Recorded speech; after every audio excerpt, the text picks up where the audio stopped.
Guys, this is NHRA 227. This is Dan. What's up? And today we're going to talk about the history of drag racing and whether or not it's a sport. Drag racing was adopted right after World War II by the veterans of that war. Got anything to add to that? No. Pretty much what they were doing was, like a lot of them, they would. This kind of throws in a little bit of stuff with manufacturers, but a lot of people would cut their mufflers off their cars and then weld their tailpipes back together.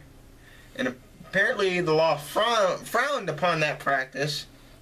So then, because they wanted the sound and throaty sound of a race car. Wait, alright, go. Drag racing got its start late 40s, early 50s in the streets of Southern California. Why California? I don't know. It's so crowded. Because probably back then Hollywood was not a big thing, and it's always warm in Cali. Good point. No potholes. That's true.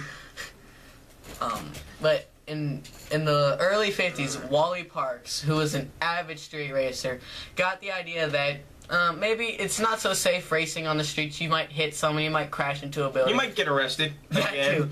But hey, let's go to that old abandoned airport runway down the road to keep racing off the streets, make it safer, and basically legit. Yeah, legit.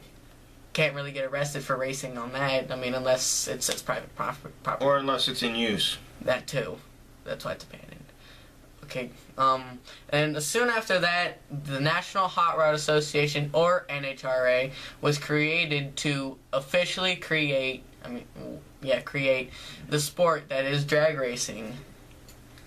And some of the big names from that sport you may or may not know are Don the Snake Prudhomme, which he has a movie soon, or it's already out, but it's soon coming out on DVD. What's it called? Snake and the Mongoose, which that's another racing legend, Tom the Mongoose McEwen.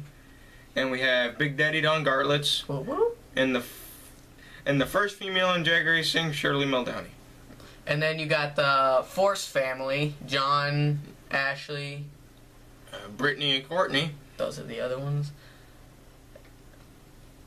Alright, and then the first days of drag racing being actually classified as a sport, it was in the first issues of the Hot Rod magazines, which Wally Parks helped create. So basically, if it wasn't for Wally Parks, those of you that actually watch drag racing wouldn't be watching it.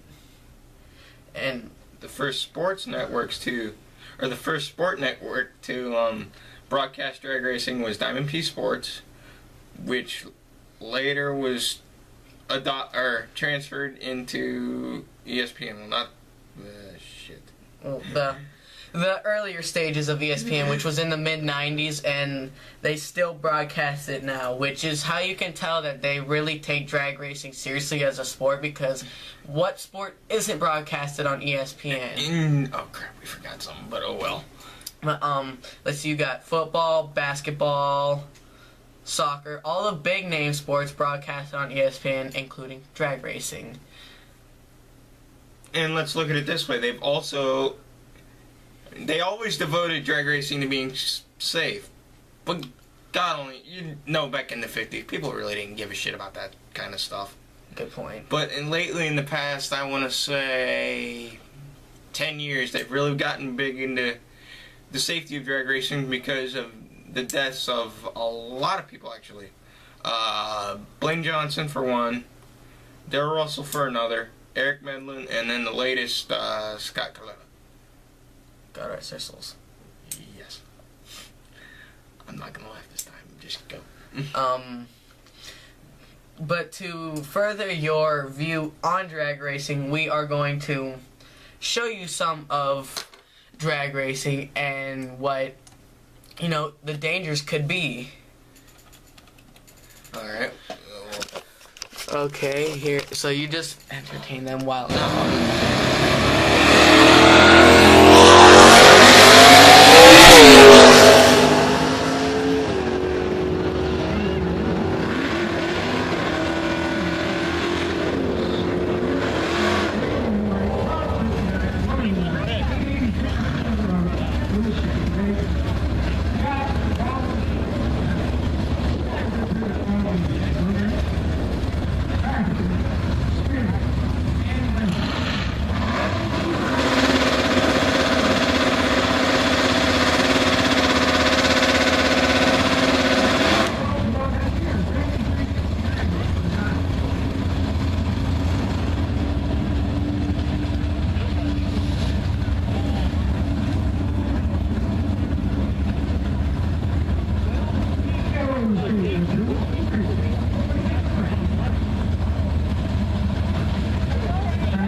He's done.